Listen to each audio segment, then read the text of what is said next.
دعاش نگرفتی، خدمت نکردی، رسول اکرم صلی الله علیه و سلم گفتن دعای بنی پدر و مادر رنجانیدن این پدر و مادر تا را صاحب دوزخ میکنه. یعنی تو دوزخی میشی اگر قدر پدر و مادر ندانستی. الله مهربان در قرآن عظیم و شان قدر پدر و مادر را، حالی این برادرها مادرشان عیدت دادن، گویا همه دنیا را از دست دادگی اینها، همه خوبی دنیا را از دست دادن. وقتی انسان مادر از دست داد، همین طریقی است که همه دنیا را از دست داده. اگر تمام دنیا را اگر از دست بودیم، باز هم مصیبتش برابر به از دست دادن مادر قرار نمیگیره. برابر خاک پای مادر یا پدر از همه دنیا بالاتر است. بعضا ما مالدار میشیم، ثروتدار میشیم، ماشیندار میشیم، وظیفه‌دار میشیم، کمترک آدم صورت میشیم، بس بر فکر خودمان کمترک دارا و ثروتمند میشیم، پدر و مادر گردنی نمیمانیم، گردان میشیم، غرور میکنیم، پدر و مادر احترام نمیکنیم. ما پول داریم، ما ثروت داریم، فکرمان این هست خاک پای پدر و مادر از تمام دنیاداری ما بالا است. برادر عزیز، از تمام دنیاداری ما پروردگار در قرآن عظیم و شان دستور میدهد فرزند دارند. امروز فرزندای هستند که پدر و مادر قدر نمیکنند، اما دستور الله، قانون الهی هست. خداوند مهربان فرمان میده اعوذ بالله من الشیطان الرجیم و وصینا الانسان بوالدیه حملته امه وهنا علی وهن و فصاله فی عامین ان اشکر لی ولوالدیک الی المصیر. صدق الله العظیم. آنهایی که پدر و مادر دارید، برادر عزیز، قانون الله را گوش اندازید و همیشه در گوشتان این قانون الله تکرار باشه. هرگاه پدر و مادر دیدی، این آیه مبارکه پیش رو بیاید. الله میگه دستور من پروردگار برای تو بنده و وصینا الانسان بوالدیه. الله میگه دستور من الله برای انسان نسل آدمی زاده این است که پدر و مادر را حرمت کنه، احترام پدر و مادر داشته باشه. فرزند و پدر و مادر آواز بلند کرد آق میشه. برادر صدها صحبت ها من گفتیم آق اینه که پدر و مادر بگه آق شدیم یا آق خود کردم بعد آق بشه. این آق نیست برادر عزیز. همون زمانی با پدر و مادر آوازی بلند کردی و چشم قهر نگاه کردی، آق پدر و مادر شدی. همین آق هست برادر عزیز. دلشان آیات خودتن نکرده اگر همین حالت فرزند از دنیا گذشت، دوستان عزیز بدانید که دوزخی است. این دست کم نگیرید. فرمان الله و رسول است احترام پدر و مادر.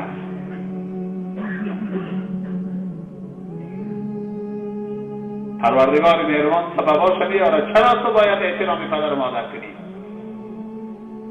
اخلاق قرآن دیدید، اخلاق اسلام رو ببینید چی چیز ما رو دستور میده. امروز ما میگیم مردم غرب، مردم اروپا تکنولوژی رو پیشرفت کردن، ما مسلمانان چی داریم؟ همه پیشرفت شما جمع کو به همین یک آیه قرآن ما برابر شده نمیتونه که خدا و رسول خدا صلی الله علیه و سلم میگه تو فرزند غلام پدر مادر بی، از اونها برای پدر مادر بیا. پیشرفت همین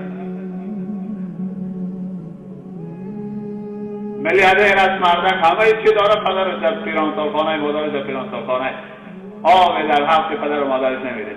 پیشرفت های میخورم میتره پیشرفت.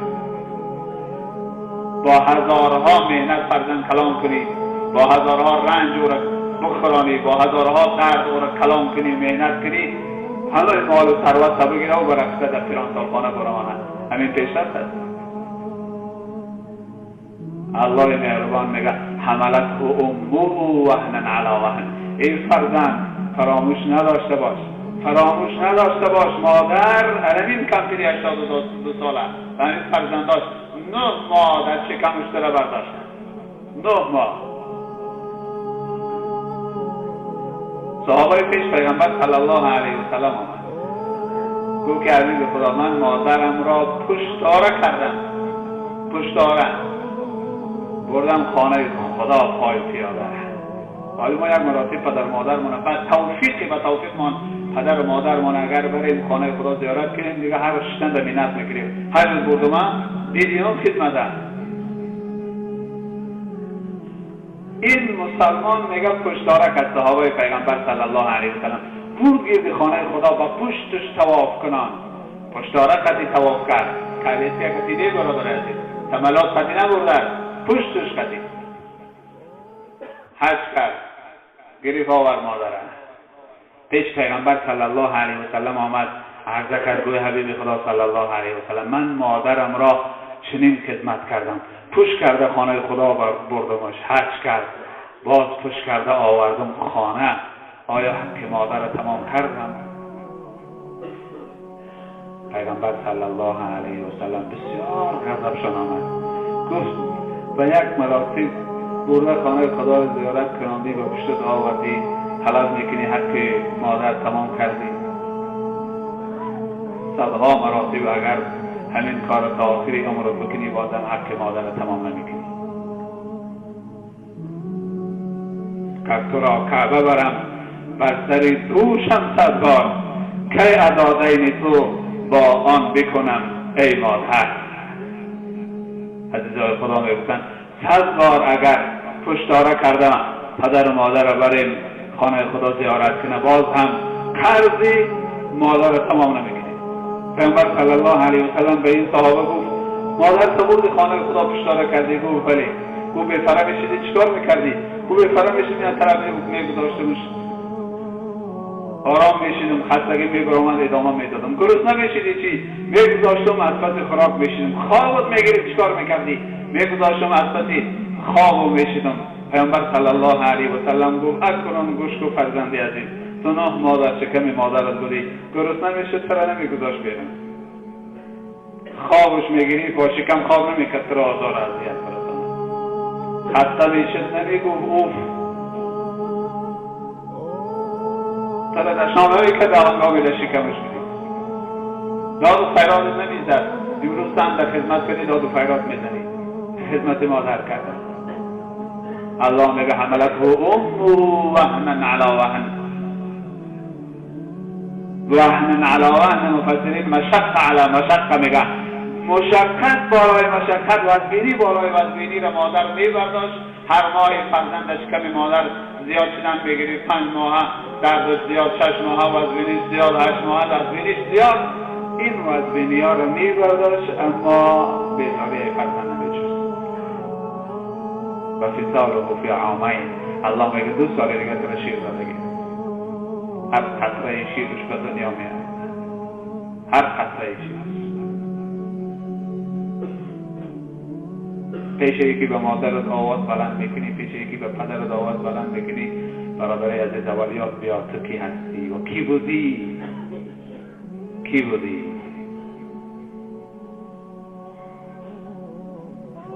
دیگه یک فرزند به مادرش آواز بلندی کرد و حکایه ها آمده مادرش بیمار خواب بود. فرزندای عزیز این برای چی سخن ها را میگم قدر پدر و مادر را بدانید. وقتی عیدوس میتیم دیگر فایده نمیکنن گریه ها دروغ های همون کسی که حرمت پدر و مادر نمیکنه بعدش گریه نکنه دروغ گریه نکنه گریه های دروغین نباید باشه خدمت واقعی در حیاتش باشه. برادر میگه مادر آه میکشید درد میکشید فرزند نیمی شب آمد بالای سری مادرش مادر خوشحال شد گفت فرزندم برای تسلی و برای آرام کردن و برای درد درمان کردن آمده است بالای سرم. نگاه کرد فرزندش بالای سرش ایستاده گفت بچه جان گفت آه و درمان من رو فهمیدی و بالای سرم آمدی.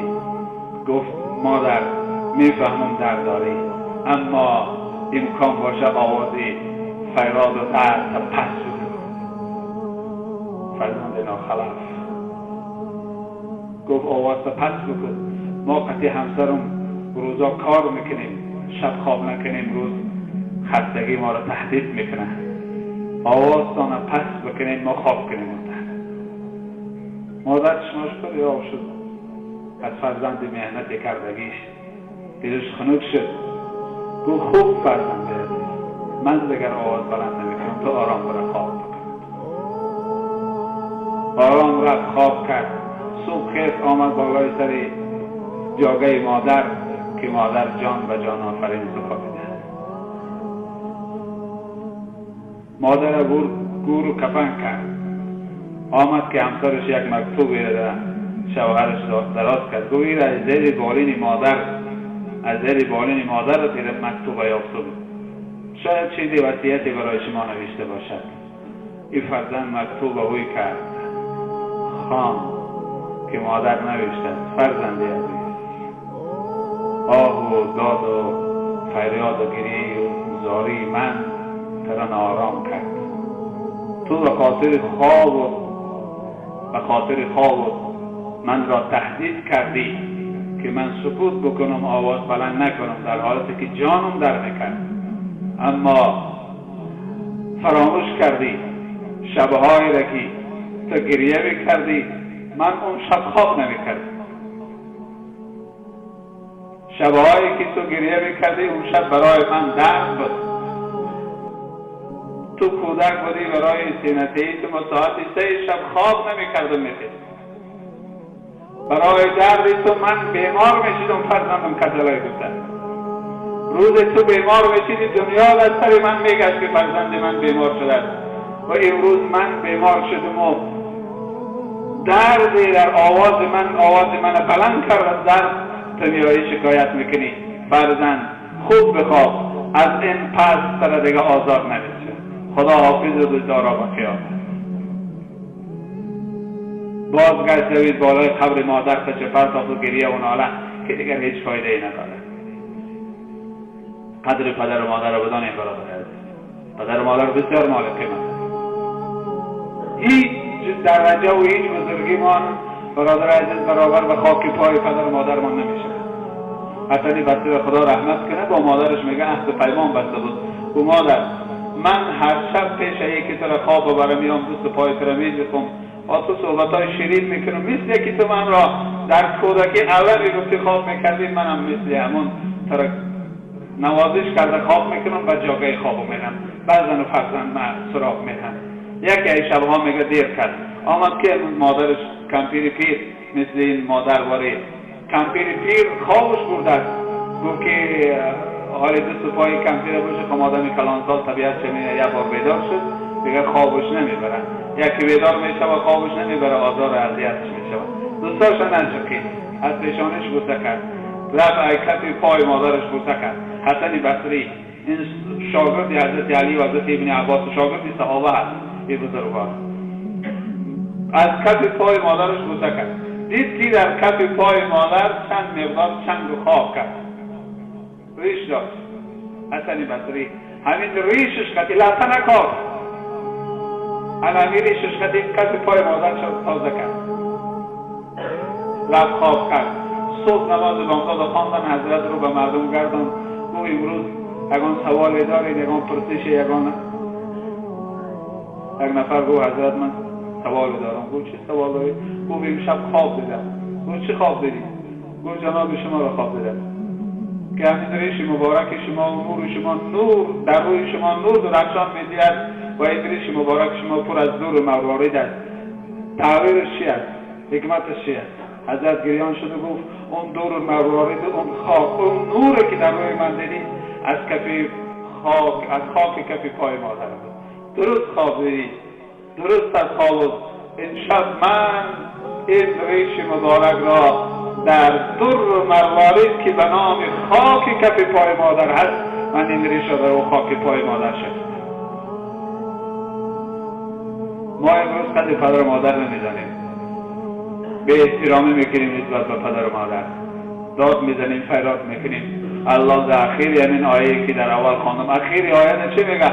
ان اشکرنی ولی والدیک شکر من را بجا بیار شکر پدر و مادر را بجا بیار. حبیب خدا گفتن هر کس شکر الله میکنه و شکر پدر و مادر نمیکنه قدر الله را میدانه اطاعت الله را میکنه نماز میخونه روزه میگیره بنده مومن است اطاعت الله میکنه مسجد میروه اما قدر پدر و مادر نمیدانه حرمت پدر و مادر نمیکنه. الله ای بنده بیزاره خدا ای بنده بیزاره شکری را قبول نمیکنه.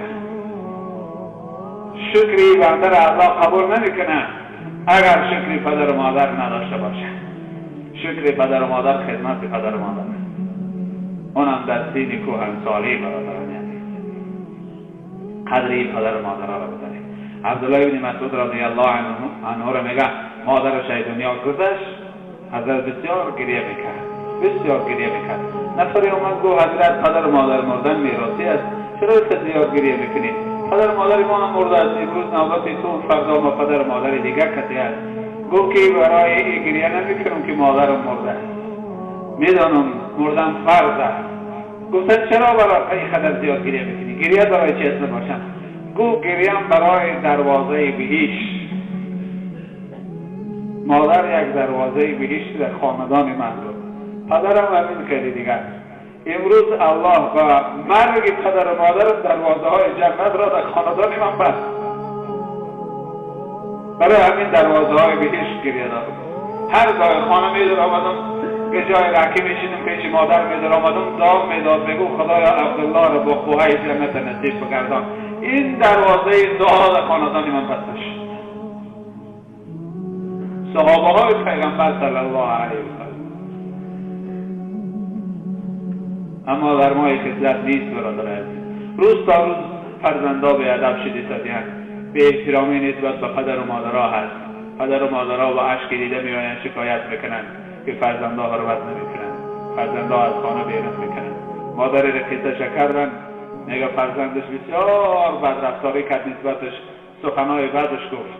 این مادر در 33 سالگی به شوهر مانده بوده، شوهرش از دنیا رفته بوده، فرزند کلام کرده. میگه در جواب فرزندش گفت که فرزند عزیز من 33 ساله بودم، پدر از دنیا گذشت، تو را تربیه کردم، تو را کلام کردم، به خاطر تو من شوهر نکردم. امروز من همه حق دارم که تو به من صدای بلند بزنی. اگر بیسته بودم این رفتار تا چنین نمی کردم، برادران نمی کشیدم. میگه فرزند گفت که مادر شوهر میکردی میرفتی و روز غم نمیدادی. مادر گریان شد و گفت فرزند عزیز این گفت نگو دوزخی میشی، بگذار دوزخی بشه. امروز فرزندا به چه حال گرفته شد؟ مادر بیچاره‌ای که عمر شده ما میباشه، تمام راحت شده برای ما میباشه، همه حیات زندگی شده در ما میباشه و ما خلق مای به انصاف و سوی مادر آواز بلند میکنیم. این زبان روز قیامت مار میگه برادر عزیز. پیامبر صلی الله علیه و سلم گفتن 3 گروه انسان هرگز جنت نمیره و جنت برای اینا حرام و اینا برای جنت حرام هستند. درآمدشان به جنت حرام است. یکی از این 3 نفر پیامبر صلی الله علیه و سلم گفتن آقل لوالدیه، هر کسی که پدر و مادر ارمانده کرد، هر کسی قدر پدر و مادر نداره، قدر پدر و مادر بین این مصفیدایی که الحال نداره از اونها بپرسید. اونهایی که پدر و مادر داره ببین یک بار پیش اونهایی که پدر و مادر ندارن قدری رو بپرسید که چی نعمتی است. مستفیدا در 100 رفتیان در 90 رفتیان نام مادر و پدر میگیرم من اینا هر رو که بیار بکنن. الحال شما دارید اونهایی که دارن چندی مراتب من خواهش کردگی هستم و فهماندگی هستم فرزنده اگر کفی پای مادر کفی پای پدر بوسه نمیکنه سعادت نداره برادر. برای نتیجه خانه که رفتیم کفی پای مادر تا بوسه بکنه، کفی پای پدر تا بوسه بکنه، بیش در زیر کفی پای پدر مادر است برادر. در آدمی بزرگ میگه، در آدمی بزرگ در کتابا آمد میگه خم شد پای مادرش بوسه کرد، کفی پای مادرش مادرش خوش عقیب کشید. گفت مادر چی به این کارو میکنی؟ گفت تو امروز خیلی شخصی بزرگ شدی، خیلی شخصی بزرگ شدی، پیشترا میکردی یک آدم عادی بودی، امروز مقام تو بسیار بلند شده، همه نامی تر میگیره، در هر جا میگردم همه نامی تر میگیره که فلانی و فلانی، تو خیلی شخصی بزرگ شدی دیگه این کارو بکی بچم. مادر گفت مگه همین فرزند داشتهی در جوز مقام بزرگ و بلندی آبرو عزت دنیا و آخرت. گفت که فرزند مادری عزیز مگر ماها که در اینجا رسیدیم در این مقامی که نام گرفتی رسیدیم آیا نیازی به جنت نداره؟ ماها نیازتر به جنت زیادتر داریم.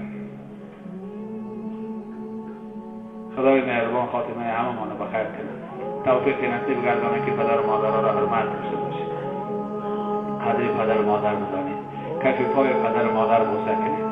عبدالله ابن عمر بهش پیغمبر صلی الله علیه و سلم در آمد و میگه حبیب خدا خنده کنده. گفتم خنده تان بهر چی است حبیب خدا؟ گفت که چند ملائکه را دیدم ریشی تو را میخواهد عقد بزنند، در ریشی تو دست را برساند تبرکن. تو چی عمل کرده؟ چی کاری میکردی که این ملائکه های قدر سعی دارن ریشی تو را بکفن؟ گفتم حبیب خدا پیش ای که نزد شما می آمدم نزد مادر در آمدم کفی پاش بوسه کردم، گمان میکنم ای مصطفی است. میگه پیغمبر صلی الله علیه و سلم گریان شد، آب چشمش رفت، بعد ای خنده کشید گریان شد. گفتم که چرا شما گریه کردی حبیب خدا؟ سخن نابجایی زدم؟ گفت نه بسیار سخن خوب زدی. وقتی گفتی کفی پای مادر رو بوسه کردم یادم آمد مادرم. ای کاش مادر محمد صلی الله علیه و سلم میشد، ای کاش مادر منم امروز میشد، من کفی پاشو بسیار بوسه میکردم. این آرزوی پیغمبر صلی الله علیه و سلم. قدر پدر و مادر رو بدانید، درجه خوب میابین برادر عزیز، سعادت میابین. هر کس قدر پدر و مادر ندانید، سعادت دنیا و آخرت الله نصیب بشه.